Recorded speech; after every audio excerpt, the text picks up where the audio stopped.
The Greater Bengaluru Authority, in coordination with the Bengaluru Traffic Police, have launched a special drive on July 10th by removing the abandoned vehicles on public spaces, footpaths and open spaces across the city. Ahead of the operation, the authorities had announced that vehicles identified as abandoned would be issued a 7-day notice along with a wheel clamp. They had also warned that vehicles not removed within the stipulated period would be towed, seized and later auctioned as per law. As part of this initiative, officials carried out the drive near Queen's Road signal close to Shifa Hospital in Shivajinagar, where abandoned vehicles encroached on footpaths were given stickers and notice. The operation was aimed at reclaiming pedestrian pathways, improving public safety and ensuring hassle-free movement for citizens. The drive was conducted under the government's ongoing Safe Footpath campaign with the objective of keeping Bengaluru's footpaths free from obstructions and making public spaces safer and more accessible for pedestrians. GB ಅಂದರೆ greater Bengaluru ಪ್ರಾಧಿಕಾರ ಹಾಗೂ police ಇಲಾಖೆ ಇಬ್ಬರೂ ಕೂಡ ಜಂಟಿಯಾಗಿ ರಸ್ತೆ ಬದಿಯಲ್ಲಿ ಅಥವಾ ಪಾರ್ಕಿಂಗ್ ಜಾಗಗಳಲ್ಲಿ ಯಾರು ತಮ್ಮ ಸ್ವಂತ ವಾಹನಗಳನ್ನು ಬಿಟ್ಬಿಟ್ಟಿದ್ದಾರೆ, ಅಂದರೆ ಬಿಡಾಡಿ ವಾಹನಗಳು, ಅಬಂಡೆಂಟ್ ವೆಹಿಕಲ್ಸು, ಇವುಗಳನ್ನು ತೆರವು ಮಾಡಬೇಕು ಅಂತ ನಾನು 15 ದಿನಗಳ ಹಿಂದೆಯೇ ಜನಗಳಿಗೆ ಮನವಿ ಮಾಡಿದ್ದೆ ಮತ್ತು ಎಚ್ಚರಿಕೆಯನ್ನು ಕೂಡ ಕೊಟ್ಟಿದ್ವಿ. ಆದರೂ ಜನ ಅವರ ಗಾಡಿಗಳನ್ನು ರಸ್ತೆಗಳಲ್ಲಿ, ಫುಟ್ಪಾತ್ಗಳಲ್ಲಿ ಎಲ್ಲಂದರೆ ಅಲ್ಲೇ ಬಿಟ್ಟು ಇದರಿಂದ ಸಾರ್ವಜನಿಕರು ಓಡಾಡೋದಕ್ಕೂ ತೊಂದರೆ ಮಾಡ್ತಾ ಇದ್ದಾರೆ. ಅಷ್ಟೇ ಅಲ್ಲ, ಜನಗಳಿಗೆ ಸೇರಿದ ಜಾಗವನ್ನು ಅವರು ಅತಿಕ್ರಮಣ ಮಾಡಿಕೊಂಡಿದ್ದಾರೆ ಸ್ವಂತಕ್ಕೆ. ಮತ್ತು ಈ ವಾಹನಗಳು ನಾವು ಇದು ತಿಂಗಳುಗಟ್ಟಲೆ ಇಲ್ಲೇ ಬಿಟ್ಟು ಹೋಗಿರ್ತಾರೆ, ಯಾರಿಗೆ ಸೇರಿದ್ದು ಅಂತ ಗೊತ್ತಿಲ್ಲ. ಇದರಿಂದ ಬೆಂಗಳೂರಿಗೆ ಜನಕ್ಕೆ ಓಡಾಡೋದಕ್ಕೂ ಕಷ್ಟ, ಮತ್ತು ಸಾರ್ವಜನಿಕರಿಗೆ ಸೇರಿದ ಜಾಗ ಅವರು ಸ್ವಂತಕ್ಕೆ ಅತಿಕ್ರಮಣ ಮಾಡಿಕೊಳ್ಳೋದು ಕೂಡ ಕಾನೂನು ಉಲ್ಲಂಘನೆ. ಇದಲ್ಲದೆ ಎಲ್ಲಂದರೆ ಅಲ್ಲಿ ಗಾಡಿಗಳನ್ನ ಬಿಟ್ಟು ಆಕ್ಸಿಡೆಂಟ್ಗಳು ಆಗ್ತವೆ. ಆಮೇಲೆ ನೋಡೋದಕ್ಕೂ ಕೂಡ ಬೆಂಗಳೂರು ಅಸಹ್ಯವಾಗಿ ಕಾಣಲಿಕ್ಕೆ ಇದು ಒಂದು ಕಾರಣ. ನಾನು ಕಳೆದ 15 ದಿನಗಳ ಹಿಂದೆಯೇ ಇದನ್ನು ಸಾರ್ವಜನಿಕವಾಗಿ ನಾವು ಎಚ್ಚರಿಕೆಯನ್ನು ಕೊಟ್ಟಿದ್ವಿ. ಈ ಬೀಡಾಡಿ ಗಾಡಿಗಳನ್ನು ನಾವು ನಿರ್ಮೂಲನೆ ಮಾಡೋ ಕಾರ್ಯಾಚರಣೆ ಮಾಡ್ತೇವೆ ಅಂತ. ಆದರೂ ಕೂಡ ಜನ ಏನು ಅದಕ್ಕೆ ಕ್ಯಾರೆ ಇಲ್ಲ ಅನ್ನೋ ರೀತಿಯಲ್ಲಿ ಗಾಡಿಗಳನ್ನ ಅಲ್ಲೇ ಬಿಟ್ಟಿದ್ದಾರೆ. ಪೊಲೀಸ್ ಇಲಾಖೆಯವರು ಈ ರೀತಿಯಾಗಿ ಸುಮಾರು 1581 ವೆಹಿಕಲ್ಸು ರಸ್ತೆ ಬದಿಯಲ್ಲಿ ಈ ರೀತಿ ಬಿಟ್ಟಿರುವಂಥದ್ದನ್ನು ಅವರು ಈಗಾಗಲೇ ಗುರುತಿಸಿದ್ದಾರೆ. ಅದು ಸಂಪೂರ್ಣ ಪಟ್ಟಿ ಅಂತ ನಾನು ಹೇಳಲಿಕ್ಕೆ ಹೋಗೋದಲ್ಲ, ಬಹುಶಃ ಅದರ ಸಂಖ್ಯೆ ಇನ್ನೂ ಹೆಚ್ಚಿಗೆ ಇದೆ. ಅಂತ ಗುರುತಿಸಿರುವಂಥ ವೆಹಿಕಲ್ಸನ್ನ ಈಗ ಇವತ್ತಿಂದ ನಾವು ಅದಕ್ಕೆ 1 ವಾರದ ನೋಟಿಸನ್ನು ಅಂಟಿಸ್ತಾ ಇದ್ದೇವೆ. 1 ವಾರದ ನೋಟಿಸ್ ಅಂಟಿಸ್ತಾ ಇದ್ದೇವೆ. ಜಂಟಿ ಕಾರ್ಯಾಚರಣೆ GBA, ಕಾರ್ಪೊರೇಷನ್ಸು ಹಾಗೂ ಪೊಲೀಸ್ ಇಲಾಖೆ ಈ ನೋಟಿಸನ್ನು ಅಂಟಿಸಿ 1 ವಾರ ಅವರಿಗೆ ಸಮಯಾವಕಾಶ ಇರುತ್ತೆ. ಬಂದು ಬಹುಶಃ ನಾವೊಂದು 500,000 ರೂಪಾಯಿ ಅಷ್ಟೇ ಅದಕ್ಕೆ ಸದ್ಯಕ್ಕೆ ಪೆನಲ್ಟಿ ಇದೆ ಕಾನೂನಲ್ಲಿ. ಅಷ್ಟು ಪೆನಲ್ಟಿ ಕಟ್ಟಿಬಿಟ್ಟು ಅವರು ಬೇಕಾದರೆ ಆ ಗಾಡಿಯನ್ನು ಎತ್ಕೊಂಡು ಹೋಗ್ಬೋದು 1 ವಾರದವರೆಗೆ. 1 ವಾರದಲ್ಲಿ ಅವರು ಗಾಡಿ ತಗೊಳ್ಳಿಲ್ಲ ಅಂತ ಹೇಳಿದ್ರೆ ನಾವು ಅದನ್ನು ಇಲ್ಲಿಂದ ಟೋಯಿಂಗ್ ಮಾಡಬೇಕಾಗತ್ತೆ. ಟೋಯಿಂಗ್ ಮಾಡಿದ ಮೇಲೆ ಅದಾದ ನಂತರನೂ ಕೂಡ ಅವ್ರಿಗೆ ಸಮಯ ಇರುತ್ತೆ, ಬಂದು ಅವರು ಟೋಯಿಂಗ್ ಚಾರ್ಜಸ್ಸು ಪೆನಲ್ಟಿ ಕಟ್ಬಿಟ್ಟು ಗಾಡಿಯನ್ನು ತಗೊಳ್ಬೋದು. ಇಲ್ಲ ಅಂತೇಳಿದ್ರೆ ಟೋಯಿಂಗ್ ಮಾಡಿದ ಮೇಲೆ ನಾವು ಅದನ್ನು ಪೇಪರಲ್ಲಿ ಒಂದು ನೋಟಿಸ್ ಕೊಟ್ಟು 15 ದಿನ ಕಾದು ಆನಂತರ ಅವುಗಳನ್ನು ಆಕ್ಷನ್ ಮಾಡ್ತೇವೆ.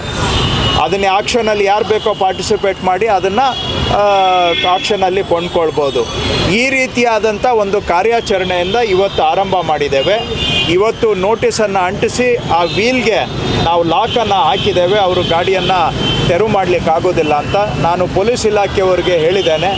ಇದು ಪದೇ ಪದೇ ಇಲ್ಲಿಂದ ತೆಗೆದುಬಿಟ್ಟು ಹೋಗಿ ಇನ್ನೊಂದು ಕಡೆ ಹಾಕಿದರೆ ಅಂಥವುಗಳನ್ನ ಗುರುತಿಸಿ ಅವಕ್ಕೆ ಸ್ವಲ್ಪ ಸಿವಿಯರ್ ಪೆನಲ್ಟಿ ಹಾಕೋದಕ್ಕೂ ಕೂಡ ಒಂದು ದಾರಿಯನ್ನು ಹುಡುಕಬೇಕು ಅಂತ ಹೇಳಿದ್ದೇನೆ. ಯಾಕಂದರೆ ಭಾಳ ಸಲೀಸು ಇಲ್ಲಿ 1000 ರೂಪಾಯಿ ಕಟ್ಬಿಟ್ಟು ತೊಗೊಂಡೋಗಿ ಇನ್ನೊಂದು ಜಾಗದಲ್ಲಿ ಬಿಟ್ಕೊಳ್ಳೋದು. ಸೊ ಯಾರು ರಿಪೀಟೆಡ್ ಅಫೆಂಡರ್ಸ್ ಇರ್ತಾರೆ ಅವರಿಗೆ ಸಿವಿಯರ್ ಪೆನಲ್ಟಿಯನ್ನು ಮಾಡಬೇಕು ಅನ್ನುವಂಥದ್ದು ಹೇಳಿದ್ದೇನೆ. ನಾನು ನಮ್ಮ ಹತ್ರ 1581 ಗಾಡಿಗಳ ಪಟ್ಟಿ ಇದೆ, ಬಟ್ ಇದೇ ಸಂಪೂರ್ಣ ಪಟ್ಟಿ ಅಂತ ನಾನು ಹೇಳ್ತಾ ಇಲ್ಲ. ಟ್ರಾಫಿಕ್ ಪೊಲೀಸ್ದು ಅಸ್ತ್ರಮ್ ಅಂತ ಒಂದು ಆ್ಯಪ್ ಇದೆ. ಆ ಅಸ್ತ್ರಮ್ ಆ್ಯಪ್ನಲ್ಲಿ ಸಾರ್ವಜನಿಕರು ಕೂಡ ಇಂತಹ ಬೀಡಾಡಿ ವಾಹನಗಳನ್ನು ಟ್ರಾಫಿಕ್ ಪೊಲೀಸ್ಗೆ ರಿಪೋರ್ಟ್ ಮಾಡಬಹುದು. ಅಸ್ತ್ರಮ್ ಆ್ಯಪ್ ಮುಖಾಂತರ ನಿಮಗೆ ಬೀಡಾಡಿ ಗಾಡಿ ಯಾವುದಾದ್ರೂ ಇದ್ದರೆ ಅದನ್ನು ನೀವು ಸರ್ಕಾರದ ಗಮನಕ್ಕೆ ಟ್ರಾಫಿಕ್ ಪೊಲೀಸ್ನ ಅಸ್ತ್ರಮ್ ಆ್ಯಪ್ ಮುಖಾಂತರ ತಗೊಂಡು ಬಂದರೆ ಅಲ್ಲೂ ಕೂಡ ನಾವು ಇದೇ ಕಾರ್ಯಾಚರಣೆಯನ್ನು ಮಾಡ್ತೇವೆ. ಅವ್ರಿಗೆ ನೋಟಿಸ್ ಅಂಟಿಸ್ತೇವೆ, ಆ ಗಾಡಿಗೆ 1 ವಾರ ಕಾದು ನೋಡ್ತೇವೆ. ಅವ್ರು 1 ವಾರದಲ್ಲಿ ರೀಕ್ಲೈಮ್ ಮಾಡಲಿಲ್ಲ ಅಂತ ಹೇಳಿದ್ರೆ ಅವನ್ನೂ ಕೂಡ ನಾವು ಟೋವಿಂಗ್ ಮಾಡ್ತೇವೆ. ಒಟ್ಟಾರೆ ಬ್ಯಾಂಗ್ಳೂರಲ್ಲಿ ಸುಧಾರಣೆ ಆಗಬೇಕು. ರಸ್ತೆ ಬದಿಗಳಲ್ಲಿ ಎಲ್ಲಂದರೆ ಅಲ್ಲಿ ಈ ಥರ ಗಾಡಿಗಳನ್ನು ಬಿಟ್ಬಿಟ್ಟು ಸಾರ್ವಜನಿಕ ಜಾಗ ಅತಿಕ್ರಮಣ ಮಾಡೋದಕ್ಕೆ ಕಡಿವಾಣ ಹಾಕಬೇಕು. ಪಾದಾಚಾರಿಗಳಿಗೆ ಆಗ್ತಕ್ಕಂಥ ಅಡಚಣೆಯನ್ನು ಕಡಿಮೆ ಮಾಡಬೇಕು. ಜನ ನೆಮ್ಮದಿಯಾಗಿ ಬದುಕೋದಕ್ಕೆ ಅನುಕೂಲ ಆಗಬೇಕು. ಮತ್ತು ಈ ಬೀಡಾಡಿ ಗಾಡಿಗಳು ಎಲ್ಲಂದರೆ ಅಲ್ಲಿ ಒಳ್ಳೆ ಗುಜರಿ ಥರ, ಕಸದ ಥರ ಬೆಂಗಳೂರಿನ ಒಂದು ವಾತಾವರಣವನ್ನು, ಆರೋಗ್ಯವನ್ನು ಕೆಡಿಸುವಂಥದಕ್ಕೆ ಕಡಿವಾಣ ಹಾಕಬೇಕು ಅನ್ನೋ ದೃಷ್ಟಿಯಿಂದ ಈ ಕಾರ್ಯಾಚರಣೆಯನ್ನು ನಾವು ಆರಂಭ ಮಾಡಿದ್ದೇವೆ. ಸಾರ್ವಜನಿಕರು ಕೂಡ ನಮಗೆ ಗಮನಕ್ಕೆ ಇಲ್ಲದೆ ಇರುವಂಥ ಗಾಡಿಗಳನ್ನು ಅಸ್ತ್ರಮ್ ಆ್ಯಪ್ ಮುಖಾಂತರ ನಮಗೆ ಗಮನಕ್ಕೆ ತಗೊಂಡು ಬರಬೇಕು ಅಂತ ಮನವಿ ಮಾಡ್ತೇನೆ. ಮುಂದೆ ಸಾರ್ವಜನಿಕರಲ್ಲಿ ಮನವಿ ಮಾಡ್ತೇನೆ, ದಯವಿಟ್ಟು ಈ ಥರ ಗಾಡಿಗಳನ್ನು ಎಲ್ಲಂದರೆ ಅಲ್ಲಿ ರೋಡಲ್ಲಿ, ಫುಟ್ಪಾತಲ್ಲಿ ಬಿಡೋದು ದಯವಿಟ್ಟು ನೀವು ನಿಲ್ಲಿಸಬೇಕು. ಇದು ಹೇಗೇನು ಒಂದು ಕಠಿಣ ತೀರ್ಮಾನ. ಇದು ಯಾರು ಅಲ್ಲಿ ಬಿಟ್ಟಿದ್ದಾರೆ ಅವ್ರಿಗೆ ಬಹುಶಃ ಸಿಟ್ಟು ಬರ್ಬೋದು. ಆದರೆ ನೀವು ಮನೆಯಲ್ಲಿ ಇಟ್ಕೊಳ್ಳಿ ನಿಮ್ಮ ಗಾಡಿಯನ್ನು, ಅಥವಾ ಎಲ್ಲಾದರೂ ಸ್ವಂತ ಜಾಗದಲ್ಲಿ ಇಟ್ಕೊಳ್ಳಿ. ಅದನ್ನು ಬಿಟ್ಬಿಟ್ಟು ರೋಡ್ ಸಿಕ್ಕಿದೆ ಅಂತೇಳಿ ಎಲ್ಲಂದರೆ ಅಲ್ಲಿ ನೀವು ಗಾಡಿ ಬಿಸಾಕೋದಕ್ಕೆ, ರೋಡು ಏನೋ ಒಂಥರ ಗುಜರಿ ಜಾಗ ಅಲ್ಲ. ರೋಡು ಸಾರ್ವಜನಿಕರಿಗೆ ಸೇರಿದ್ದು, ಸಾರ್ವಜನಿಕರ ಸ್ವತ್ತು. ಅದನ್ನು ನಾವೆಲ್ಲರೂ ಕೂಡ ಗೌರವಿಸಬೇಕು ಅಂತ ನಾನು ಮನವಿ ಮಾಡ್ತೇನೆ. Across Bangalore city, scores of vehicles have been abandoned on footpaths, on roads, and they have been left for months and years, where it is an eyesore to look at. Then there is garbage within that, and the safety of the pedestrians who need to use the footpaths, who need to use the roads, is affected, and it is some kind of accident prone environment we create. That's why the government today, under the minister Mr. Krishna Bairagowda, they have created a campaign where all the abandoned vehicles will be identified. Today we are sticking the sticker on that and clamping the vehicles, asking the owners to come and claim that within a week.